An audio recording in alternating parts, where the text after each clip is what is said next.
Well, it's Friday, and I wasn't going to do another one of these videos, but I'm frankly bored right now.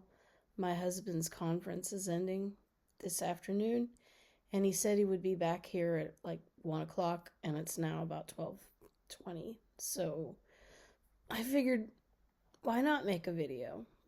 Another talking video that people probably won't listen to or watch, but a thank you to Thomas for watching yesterday's video. And anybody else who did. That was nice.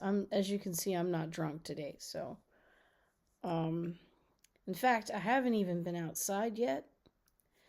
Usually my routine this week has been after breakfast, I go back to bed for a little while because we get up really early for breakfast, and then I get up and walk around the town and take pictures, and I've done that all week. But it just feels kind of weird doing it by yourself and then have lunch and you're sitting there having lunch, drinking beer by yourself, which probably isn't the healthiest thing to be doing, but I am in Belgium and this is the best place to drink beer. And I mean, I live in Germany and Germany has great beer, but it's not like Belgian beer. So anyway, I do want to talk about something that happened last night.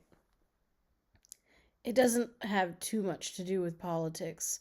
It's just a story about what it's like to be an American in Europe, and being around your own countrymen when they are acting like Americans.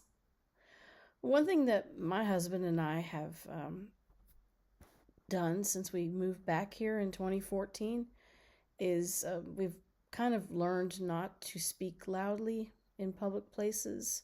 When we're in restaurants or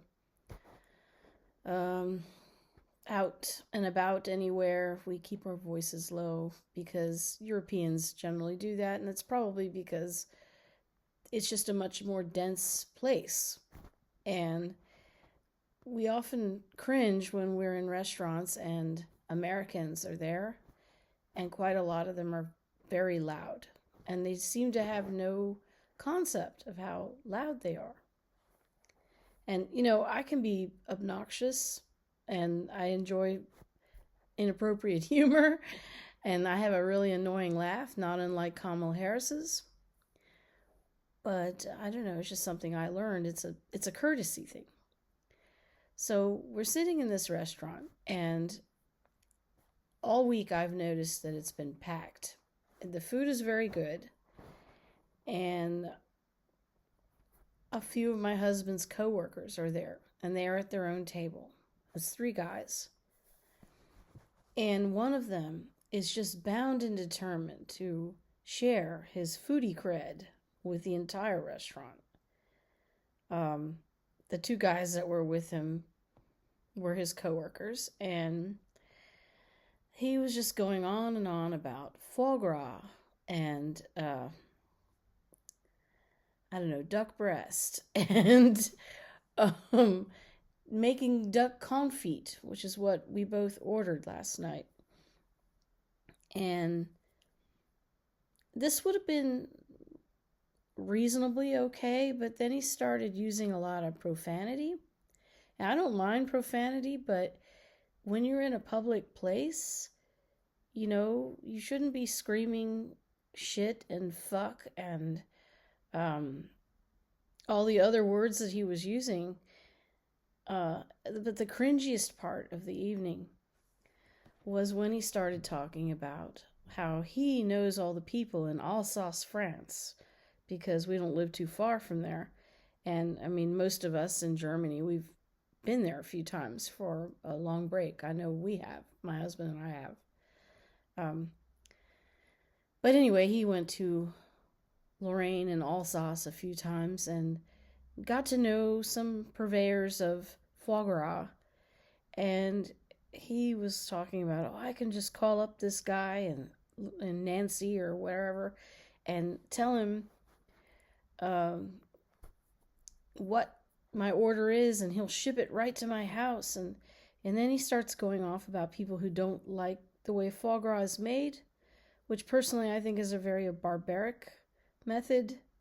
They basically force feed geese until their livers turn fatty, and that's supposed to be tasty. I actually don't like foie gras, even if I didn't think that that was a disgusting thing to do to an animal. I wouldn't eat it. And I realize I'm a hypocrite because I'm not a vegetarian. But anyway, this guy goes off about it, starts screaming about how anybody who thinks that that's cruel is a fucking retard. Or it's fucking retarded. Or whatever. And my husband could just see the look on my face. And I was just kind of like, I think I've had about enough of this shit. Which is exactly what I said a year ago when we were in Armenia for our anniversary. I love Armenia. I used to live there, but our anniversary dinner last year was kind of a mess. But anyway, that's another story. And we got up to leave, and I was like, I bet you I know who he voted for. Not to say that people on the left can't be obnoxious too. I fully agree with that, but the way this guy was talking and bragging and trying to impress us all with his supposed foodie creddies, food cred, I just totally messed that. Foodie cred is what I'm trying to say. He was trying to impress the entire restaurant. Not just his buddies, but Bill and me and all the Belgians. And perhaps there was more alcohol sold that night. I don't know. We only had one ourselves. We got out of there because it was embarrassing.